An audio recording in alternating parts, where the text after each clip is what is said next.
شوفوا بقى يا جماعه زي ما طلع ده بقى المفروض يتحط عليه كمان مكسرات، بس احنا ايه مش هنحط ايه حاجات من دي. نحط بقى شويه زبيب كده يا جماعه. شوفوا بعد ما طلع وعليه ايه حطينا عليه الزبيب، ونحط بقى عليه ايه شويه بطاطس كده اهو. اي بقى خضار عندك انت عايزاه اهو. اكله سريعه سخنة اقتصاديه سخنه جميلة.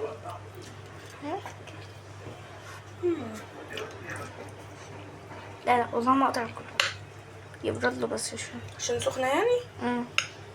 لا ما ما سخنه قوي، اعرفش اكله. حلوه حلوه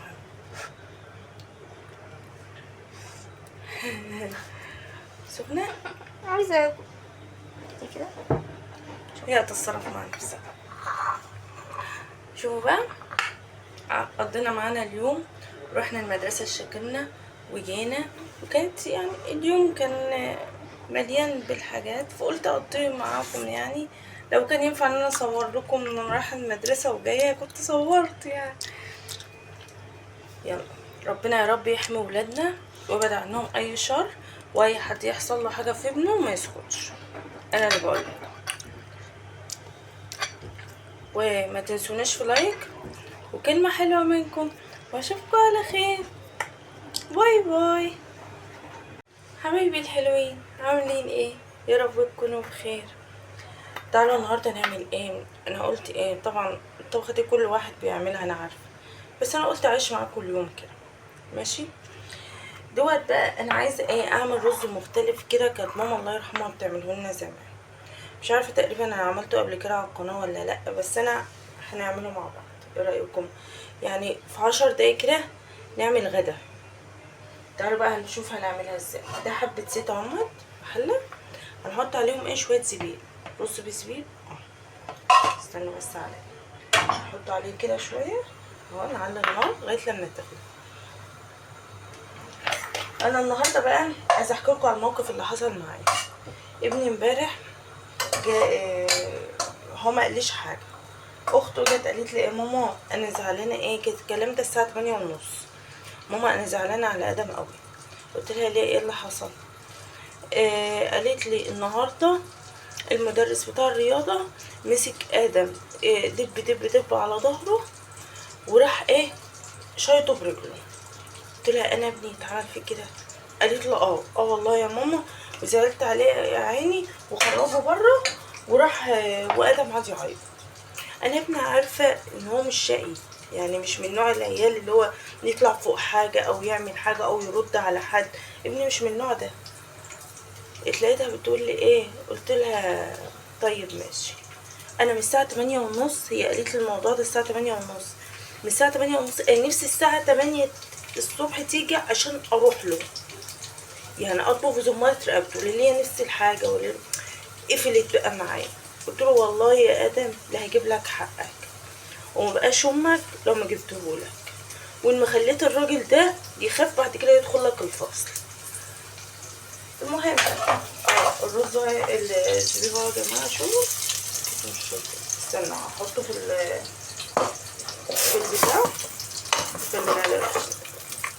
في الطبق ولا شوفوا هيبقى يبقى كده بس، يعني حاجه بسيطه. المهم اتلاقيت رحت رايحه انا وبابا الصبح، وبعدين ايه دخلنا المدرسه اللي كنا عايزاه المدير. راحت قالت في ايه قلت لها مفيش. فخرجت لي ايه واحده كده من تقريبا حاجه وكيله او حاجه، قالت لي في ايه. قلت لها دلوقتي ابني حصل له وحصل له وحصل له. قالت لي كام؟ طب ادخلي جوه. دخلت الناظر راح طلع لي مش عارفه ايه. قلت له بص انا جيت لك قبل ما اروح مديريه التربيه والتعليم، لو حق ابني ما جاليش الوقت اهو انا هروح الوقت مديريه التربيه والتعليم انه هعمل فصل في المدرسه دي كلها. قال لي لا استني بس انا هحلها لك انا هحلها لك. قلت له تتحلي دلوقتي اهو. قالت لي هيتعمل في المدرس مذكره. قلت له والله ماليش فيه، حق ابني يتجاب دلوقتي. كام اسمه حسن 5 تاني راحوا جايبينه، راح جاي المدرس بقى جاي يعمل كده. وحياة ربنا وحياة ربنا كده يا جماعه بصل مبشور اهو، هنحطه ايه مكان الزيت اللي انا حطيته. المهم راح المدرس ايه جاي لي عامل لي كده، قلت لها طيب قلت له ايه اللي حصل؟ قال له انت ما شربتش في الفصل، ما عملتش في الفصل، ايه ما زقتش؟ قلت له ما زقش ايه، ده هو كل الحكايه ان المدرس بتاعه بيقول له حطيت بقى البصل كده مكان الزيت واسيبه يتكرمل شويه، يعني يحمر كده زي الايه بتاع الصياديه كده، رز الصياديه، فاهميني؟ المهم راحت راح بابا بقى راح قايل ايه، يعني عشان طفل يشرب ولا ياكل اقوم ادبه في ظهره؟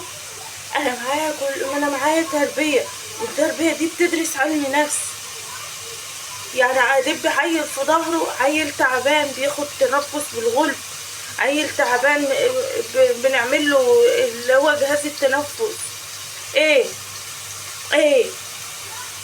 راح قايل له انت يا اخو مش هو اخو جوزي مدرس يعني عربي، اخو استاذ وليد، انت مش عارفه تبع ايه؟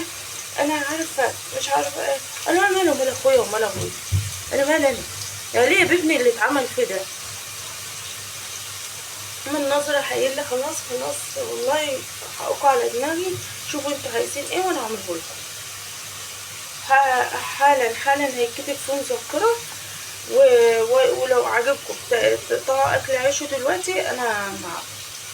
قلت له لا انا ابقى سبب في قطع عيش والعيال ليه ولا حاجه، بس اخر مره قال له والله ما عاد ليا دعوه بيهم، والله ما عاد ليا دعوه. قلت له اخر مره، بعد كده اسمع ان ابني اجى قال لي المدرس حصل وحصل وحصل وحصل، والله العظيم ساعتها ما هسكت ولا هاجي هنا، هتلاقيني عند مديريه التربيه والتعليم. راح قايل لي خلاص. ابني بقى لما اجى بقى من المدرسه بقول له المدرس شو بقى يا جماعه، والبصل بقى بيحمر، اروح حاطه له ايه 3 معالق سكر في البصل دي، جربوا عجب هو بيحمر. المهم فابني بقى لما اجى بقول له هو المدرس عمل ايه، قال لي كان علينا الحصه الاخرانيه وما دخلش. شكرا ليكي يا ماما. يعني بصوا انتوا تقدروا بقى ايه، انا حكيت لكم الحكايه ليه؟ لو ابنك اتعمل فيه حاجه ما تسكتش، تروح تعمل كده. كفايه بس ان انت هتقول لهم هيتجاب دلوقتي ولا اروح مديريه التربيه والتعليم كده. ما تسكتش على حق ابنك، لو ابنك اتضرب مره هيتضرب تاني مره لو انت سكت على حقه. ما تسكتيش على حق ابنك او ابنك او بنتك او بنتك. انا بقول لكم اهو، انا قلت لكم التجربه اللي حصلت معايا والله